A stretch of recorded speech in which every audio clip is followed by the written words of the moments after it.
In this unit, you will learn the meaning of interaction in online learning. We will start with describing learning through social interaction. Then we will present the model for planning online classes according to the Kolb cycle model. We will focus on 2 modes of communication in digital environments, showing advantages of each of them. The flipped classroom strategy and peer instruction will be presented at the end as an example of online learning through interaction.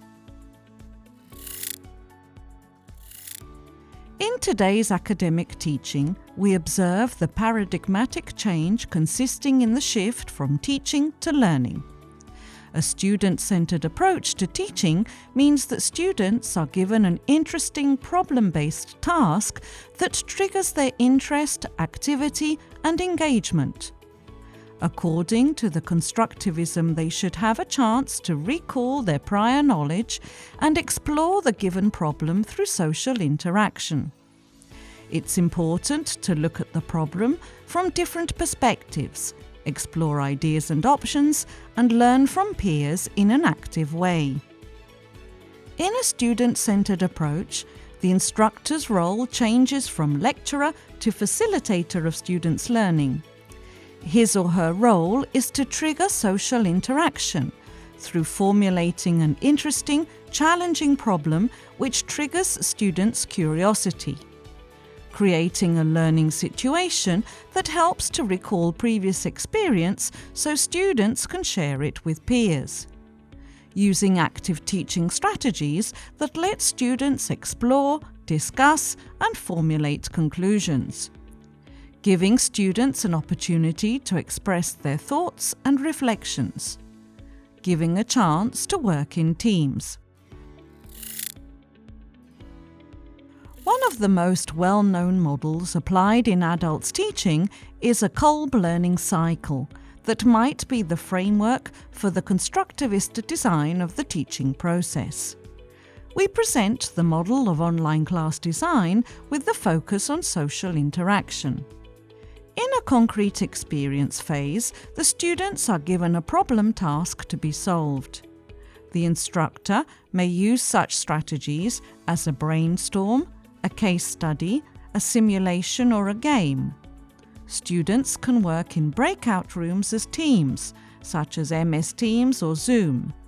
They may use collaborative writing or drawing tools, such as shared documents, MS Teams or Google, Jamboard, RetroTool, Lionoit, Miro, and Padlet. In a reflective observation phase, the students are to reflect and analyze the learning situation they have experienced. The instructor may use such strategies as a mind map, a discussion, SWOT analysis, blogs, a debate, and students' presentations. There are useful online tools and applications that might be used, like breakout rooms, MS Teams or Zoom, Jamboard, shared documents, MS Teams or Google, RetroTool, Lionoit, Padlet, and WordPress. In an abstract conceptualization phase, the students are to draw conclusions, formulate general rules, and discover mechanisms of phenomena. The instructor may use such strategies as a discussion, a lecture, a presentation, a movie, and course readings. For online teaching, such tools and applications might be used: PowerPoint presentations, Jamboard, shared documents MS Teams or Google, YouTube, TEDx, and Padlet. In the last active experimentation phase, the students are to implement theory into practice. The instructor may want to use a project or a poster as a collaborative strategy for learning. In that case, students may use such tools and applications as breakout rooms, MS Teams or Zoom, shared documents, MS Teams or Google, Jamboard or Padlet. The online class design should include the proportion and integration of synchronous and asynchronous activities, according to the learning outcomes and strengths both modes provide to the learners and the instructor. The synchronous mode means that students and the instructor communicate in real time and get immediate feedback, while asynchronous mode is more flexible and convenient in terms of time management. When comparing synchronous and asynchronous communication, we can describe the first one as spontaneous, ephemeral, peer-influenced, full of passion, preferred by interlocutors. The other one is reflective, permanent, intimidating, rigorous, and with a certain purpose. We communicate in synchronous mode when we meet in a real time, using either chat, video tools, such platforms as Zoom, MS Teams, Google Classroom, and Google Meet.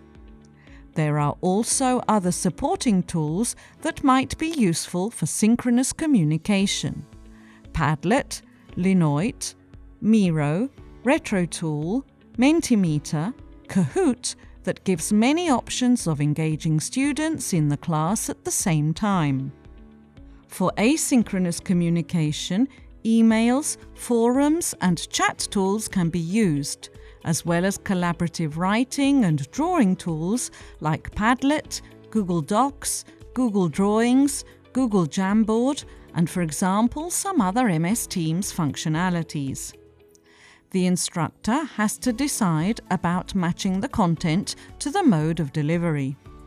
Synchronous activities must build upon the results of the asynchronous part and be congruent with the learning outcomes and assessment strategies for the course. It requires knowledge about the learning outcomes as well as the features and digital tools that might support students' online learning. The teaching method useful in online settings that involve both modes of communication, synchronous and asynchronous, might be a flipped classroom strategy. Basically, it starts with students' preparation, where they are introduced to content at home and practice working through it online. In the first phase, students are given the content to read or watch. They may also be asked for searching for resources. This part of their learning is usually done individually or in teams, but asynchronously. Students may work collaboratively on a document, gather information and other resources. Then they meet synchronously online to start on more practical and creative part, usually discuss the topic and search for the solution of the project. They can also decide on the next step and divide work to be done when they are apart. The strategy fits digital distance learning as on one hand it lets you create engagement and the feeling of group belonging, as well as increases social motivation among students. On the other hand, it is more flexible for students and gives more options for individual exploring and better time management. In both modes, interaction is seen as a crucial aspect of students' learning and development. One of the effective teaching methods is when students teach other students. To such a conclusion came up Eric Mazur, who realized that his students memorized the content instead of understanding it. He changed his teaching, presenting the problem at the beginning and stimulating students to find out the solution. First, students think individually on a given problem. Vote using, for example, the Mentimeter tool. Then they discuss it in pairs, reasoning and convincing each other. For that, breakout rooms might be useful. Then they vote once again, and the instructor finally explains the phenomena. In fact, peer instruction gives an opportunity for mutual support and stimulation. Students who act as tutors need to put material into their own words and use the language of discipline at the same time. It's beneficial for both parties. Tutors who are to explain the ideas and students who feel safe and are more probably open to ask questions and express their doubts. The role of the instructor is to create teams and let students cooperate, talk, write, create and do things together. The instructor facilitates their learning and helps to develop the intended skills. As an example, the jigsaw method might be used. First, the entire class is given assignments and works in teams in breakout rooms. Each member of the team has to make sure he or she has gathered proper knowledge and is ready for teaching the classmates from the other teams. The instructor mixes the members of the teams, so all students are to introduce the findings to each other. In that sense, the student plays as an instructor, having an opportunity to teach the others.